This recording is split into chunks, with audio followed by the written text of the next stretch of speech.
Bonjour à tous et bienvenue dans La Robe Numérique.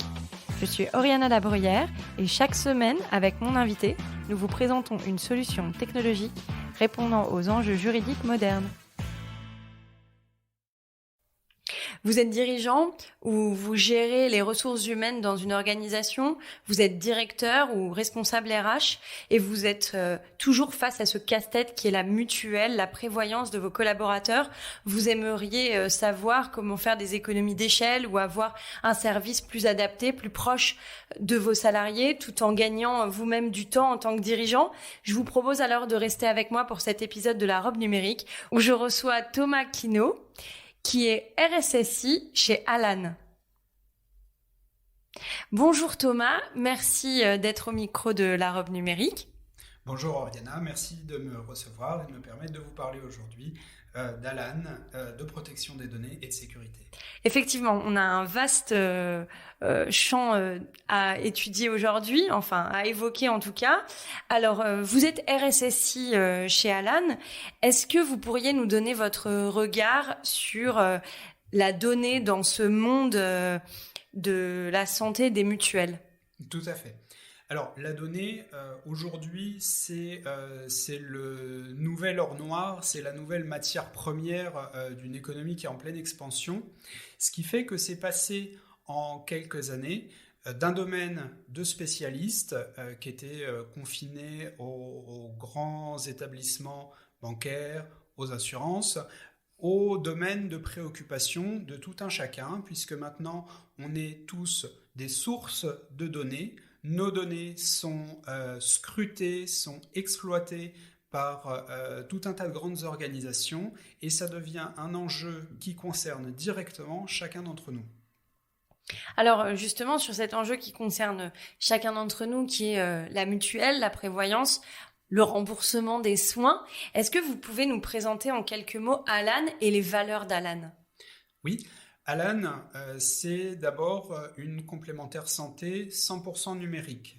Notre objectif, c'est de rendre le système de santé plus fluide et plus accessible pour nos assurés, en leur donnant une expérience la plus simple possible des remboursements de leurs soins.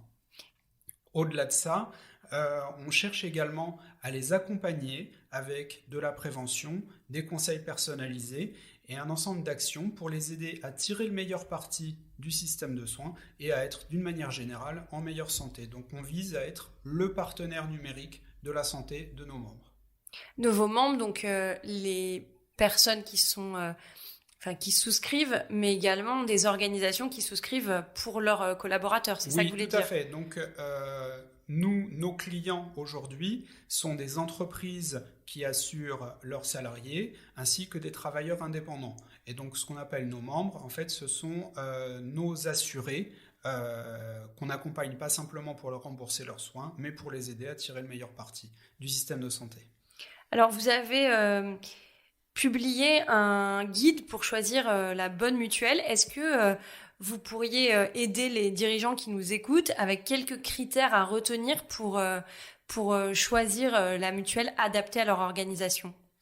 Oui, donc on a publié récemment un guide à destination principalement des responsables ressources humaines pour leur donner les points clés à regarder quand ils comparent les offres des complémentaires santé.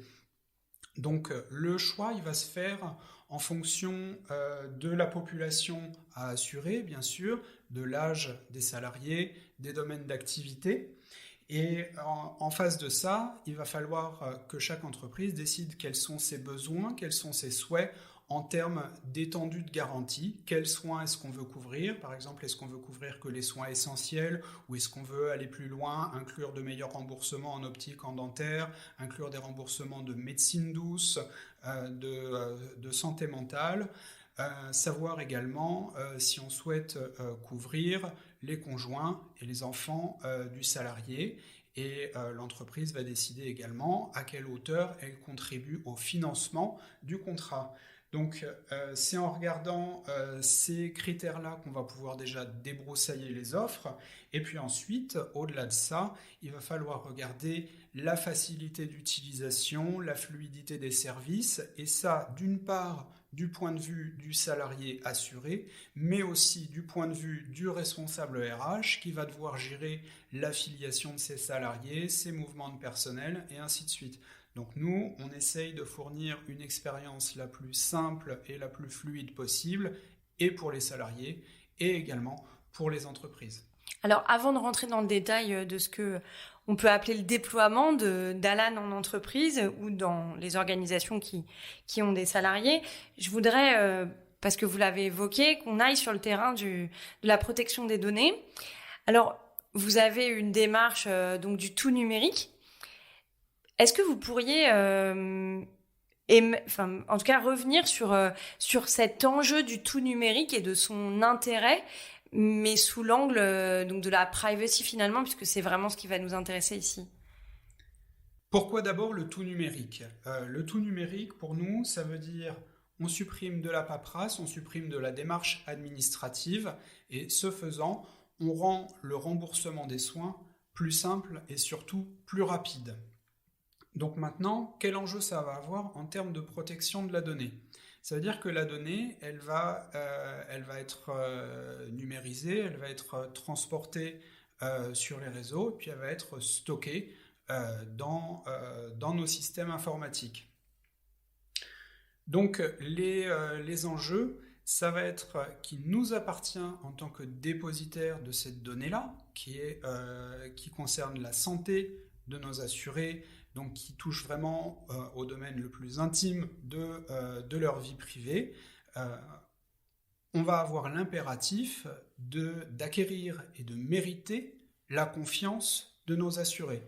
Pour nous, c'est la valeur cardinale, et ça suppose qu'on défende la confidentialité et l'intégrité de cette donnée de santé de façon extrêmement scrupuleuse.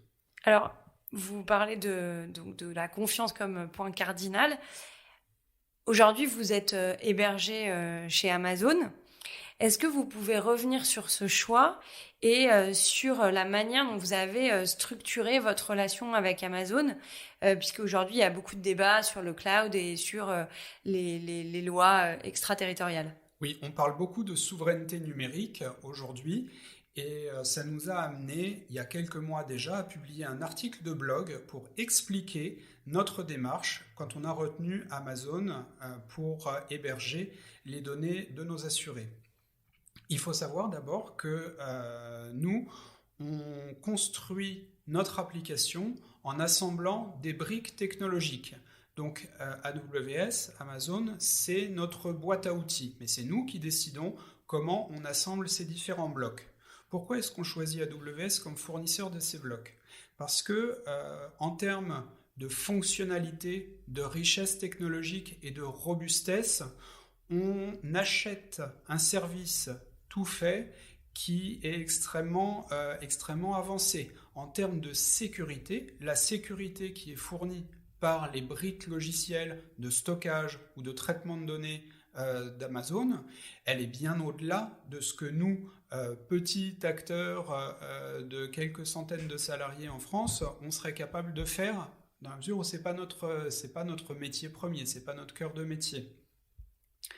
Ensuite, cette solution AWS, elle nous permet de développer notre application dans le respect de la réglementation, dans le respect notamment du RGPD et de la réglementation sur l'hébergement de données de santé, puisque les données qu'on stocke sur Amazon, elles sont stockées et traitées au sein de l'Union européenne et dans des centres de données qui bénéficient de la certification française d'hébergeurs de données de santé.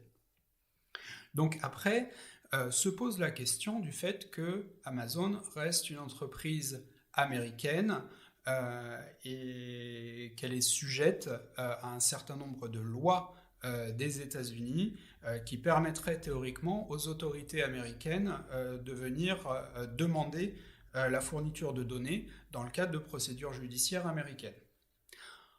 En pratique, ce n'est pas là le vrai problème. Le vrai problème, il est plus géopolitique et économique, qui est qu'aujourd'hui, il est vrai que ça nous inscrit en dépendance par rapport à un fournisseur américain. Comme si on achetait une matière première ou un produit intermédiaire à un fournisseur américain, on serait tributaire de la diplomatie et des relations économiques entre les États-Unis et l'Union européenne. Nous, là-dessus, on a plusieurs niveaux de réponse à apporter. D'abord, en ce qui concerne la confidentialité des données.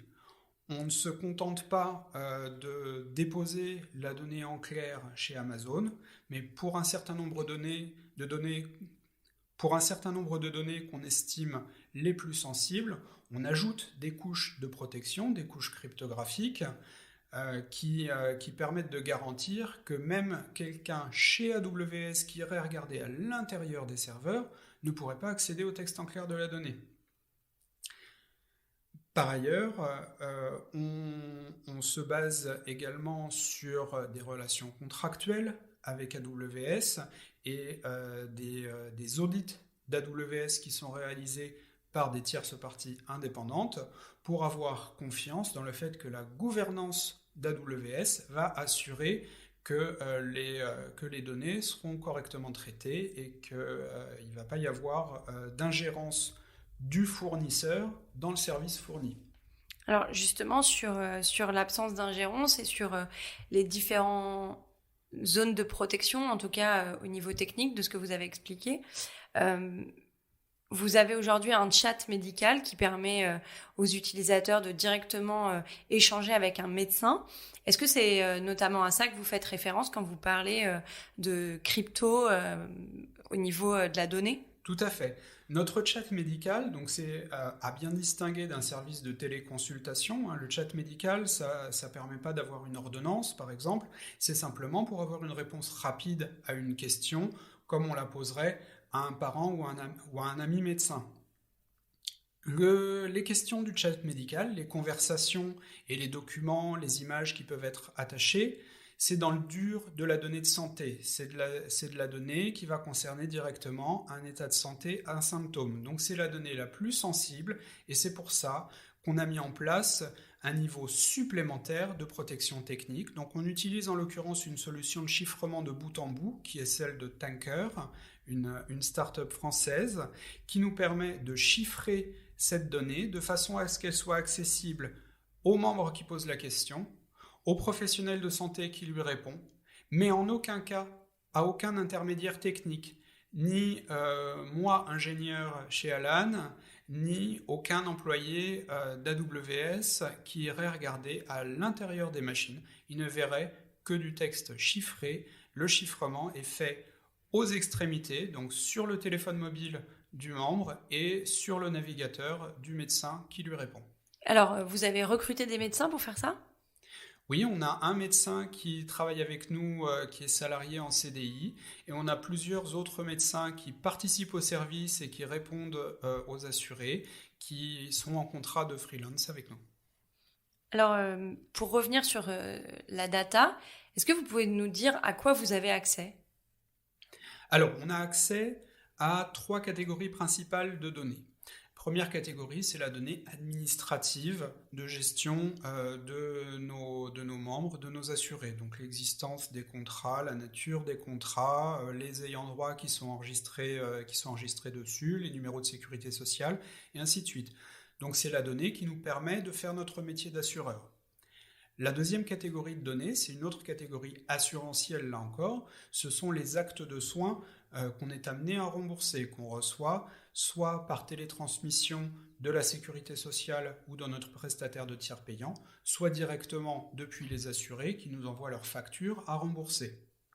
Donc là, on est dans une information qui est liée à la santé, mais qui est délibérément dégradée avec ce qu'on appelle des codes de regroupement, c'est-à-dire qu'on ne voit pas le détail des soins qui sont reçus, mais simplement des grandes familles de soins. Par exemple, si vous avez une radio ou une échographie ou un scanner, nous on va simplement voir passer un acte d'imagerie et on ne va pas aller voir le détail exact du soin qui a été reçu. Donc ça, c'est la donnée assurantielle. Vous n'allez pas le voir ou vous n'avez pas ce degré d'information? On n'a pas cette granularité de détail. Nous, on a une information gros grain qui est juste la granularité qui nous est nécessaire pour faire notre métier d'assureur. Et ça, c'est complètement l'esprit du RGPD, on a accès à la donnée dont on a besoin pour une finalité particulière. Et puis la troisième catégorie de données qu'on manipule, ça va être la donnée de santé qui nous sert à offrir un service de prévention ou de conseil médical et qu'on va manipuler sous le consentement de la personne concernée. Vous pouvez donner un exemple ? Alors, un exemple, ça va être pour les visites dentaires. Nous, on voit passer des remboursements de visites chez le dentiste. On va pouvoir en déduire que vous êtes allé consulter un dentiste. Et si ça fait 1 an que vous n'avez pas vu de dentiste, on va pouvoir vous envoyer un message pour vous dire « Ah, ça serait peut-être intéressant de prévoir un check-up chez le dentiste prochainement. » Donc, dans ce cas-là, on part de l'information assurantielle qu'on a en tant qu'assureur, on en déduit une information de santé, la visite chez le dentiste, et on a le droit de le faire parce qu'on a obtenu votre consentement à le faire, et si vous ne consentez pas, on ne le fait pas. Et à partir de là, ça nous permet de fournir cette recommandation personnalisée d'aller faire un check-up chez le dentiste. Donc c'est finalement pour la prévention. Tout à fait. Alors justement, pour toujours aller dans la gestion des données et de ce que vous en faites, vous avez donc accès quand même à un volume important de données. Actuellement, vous avez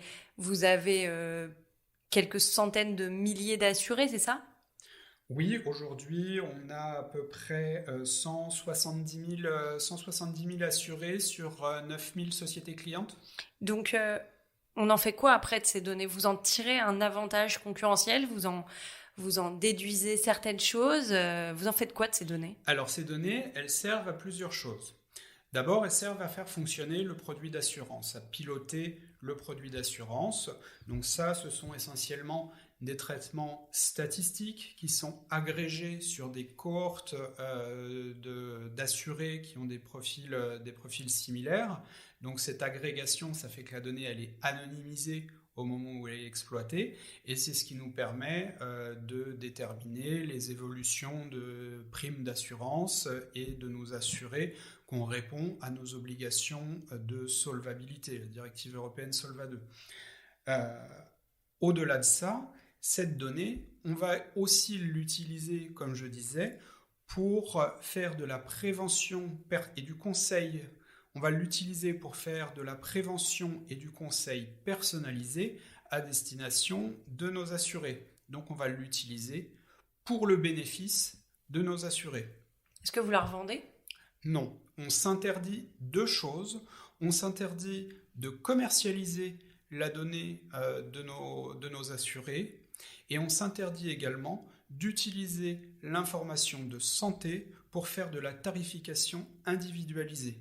La tarification, elle est toujours faite au niveau de cohortes sur lesquelles on mutualise le risque de santé. C'est-à-dire au niveau du secteur, là, parce que moi je suis avocate et on n'est pas très, très nombreuses.